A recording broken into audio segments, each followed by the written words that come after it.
তারাবাগ চত্বরেই আছি এবং এই চত্বরে অনেক মহিলা হোস্টেল আছে এবং তার মধ্যে অন্যতম মীরাবাই গার্লস হোস্টেলে চলে এসেছি। এখানেও যথারীতি সরস্বতী পুজো হচ্ছে খুব ধুমধাম করে, অনেক চারিদিকে শিল্পসজ্জা, নিদর্শন এবং একটা থিমও আছে, সেটাও জেনে নেব তাদের কাছ থেকে। চলে যাচ্ছি মেস কমিটির কাছে, জেনে নিচ্ছি এবারে সরস্বতী পুজো 2024-এ তাদের কী চিন্তাভাবনা বা কনসেপ্ট ছিল। আমাদের বিএইচআই গ্রুপের পক্ষ থেকে আপনাদের সকলকে জানাই সরস্বতী পুজোর শুভেচ্ছা, অভিনন্দন। Thank you. আপনার নাম বলুন। আমার নাম তন্দ্রা কবিরাজ। কোন ডিপার্টমেন্ট? আমি পলিটিক্যাল সায়েন্স ডিপার্টমেন্ট, আর আমি সেকেন্ড সেম, আমি এখানে মেস কমিটি। বলুন এবারে কি চিন্তাভাবনা, কি থিম দিয়ে সাজিয়েছি? আমাদের থিম হচ্ছে মূলত যে আমরা পণ্য নয় নারী, আমাদের শিক্ষাই হলো তলোয়ারি। তো আমরা এর মধ্যে বোঝাতে চেয়েছি যে আমাদের যে সামাজিক যে প্রথা, যেমন পণ প্রথা, দেখুন একটা জিনিস লক্ষ্য করবেন, হয়তো পণ প্রথা বন্ধ হয়েছে, কিন্তু আপনারা লক্ষ্য করবেন যে হয়তো প্রত্যক্ষভাবে বন্ধ হলেও পরোক্ষভাবে কোথাও যেন পণ প্রথা রয়ে গেছে। তো এটা কি হয়, এটা আমাদের সামাজিক যে নিম্নবিত্ত শ্রেণী যারা আছে, যারা হয়তো একটু দরিদ্র, তারা কি হয়, তারা এই যে পণ দিতে পারে না, তাদের ইম্প্যাক্টটা কিন্তু তাদের ছেলে মানসিক চাপের শিকার হয়। এটা আমরা তুলে ধরেছি। আর ব্যাপারটা হচ্ছে যে আমাদের যে থিম হয়েছে, সেই থিমটার মূল কনসেপ্ট হচ্ছে যে আমরা পণ্য দেব না, মানে আমরা পণ দেব না। আর মেয়েদেরকে যে আর মেয়েদেরকে পণ্য হিসেবে দেখায় অনেক উদাহরণ সেই বিয়ের রিচুয়ালসের মধ্যে আমরা পাই, যেমন কন্যাদান।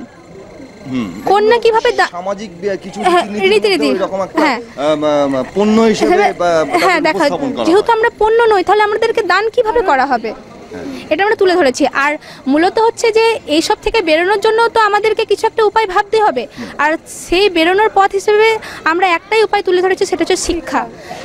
সেটা যদি আমরা প্রকৃত শিক্ষায় শিক্ষিত হতে পারি, যদি সমাজকে শিক্ষিত করতে পারি, যদি সমাজের দৃষ্টিভঙ্গি যদি পরিবর্তন করতে পারি, তাহলে হয়তো একদিন আমরা এই জিনিসগুলো, দেখুন এক ধাক্কায় তো সমাজ পাল্টাতে পারে না, হয়তো যদি মানুষের দৃষ্টিভঙ্গি আস্তে আস্তে বদলায়, তাহলে হয়তো একদিন সমাজও বদলাবে, আমরা এই আশা করি। এবং এই থিমটার মধ্যে দিয়ে আমরা এটাই তুলে ধরার চেষ্টা করেছি। অনেকগুলো হাড়ি কলসি বা কলস দেখলাম। হ্যাঁ, ব্যাপারটা হচ্ছে এখন আমরা যখন হাড়ির কনসেপ্টটা করেছি, ওটা হচ্ছে যে আগেকার দিনে কি হতো, সম্পদ আমরা হাড়ির মধ্যে বা কলসের মধ্যে রাখতাম, কিন্তু একটা জিনিস লক্ষ্য করবেন যে সম্পদ বলতে আমরা কি বুঝি, টাকা, সোনা দানা, গয়নাগাটি, এইসব। কিন্তু আমাদের মতে সম্পদ হচ্ছে শিক্ষা। তাহলে আপনাদের মনে কোশ্চেন জাগতেই পারে, যদি শিক্ষা যদি সম্পদ হয়, তাহলে ওটা ছড়ানো কীভাবে আছে।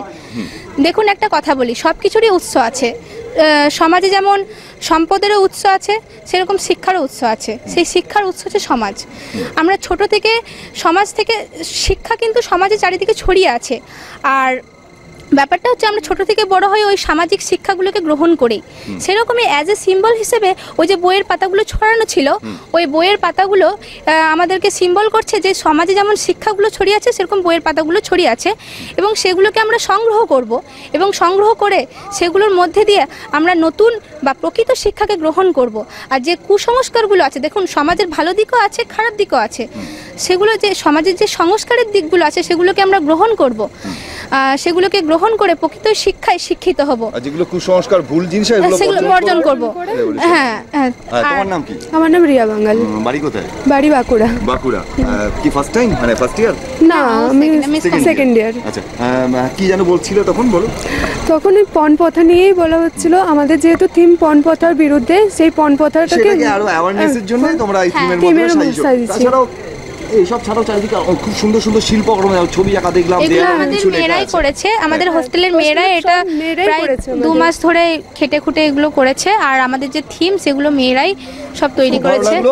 তোমাদের সরস্বতী পুজো শুধুমাত্র আজকে থেমে থাকছে না, আগামী আরো কিছু পরিকল্পনা, তোমাদের অনুষ্ঠান আছে, সেটা সম্পর্কে এক লাইন বলো। আগামীকাল বোধহয়, তাই তো? হ্যাঁ, আগামীকাল আমাদের কি হয়, আমাদের সংস্কৃতির আদান প্রদান হয়, মানে বিভিন্ন হোস্টেলে আমরা একটা তত্ত্ব নিয়ে র্যালি করে যাওয়া হয়, আর ওখানে একটা মেলবন্ধন থাকে, যেখানে আমরা বন্ধুত্বের হাত বাড়িয়ে দিই। শুভেচ্ছা, ভালোবাসা, আদান প্রদান, মূল্য দামি জিনিসপত্র। তো আমরা সম্পদ বলতে কি বুঝি, সোনা দানা গয়নাগাটি এইসবই, কিন্তু আমার মনে হয় যে বর্তমানে সম্পদ হওয়া উচিত শিক্ষা।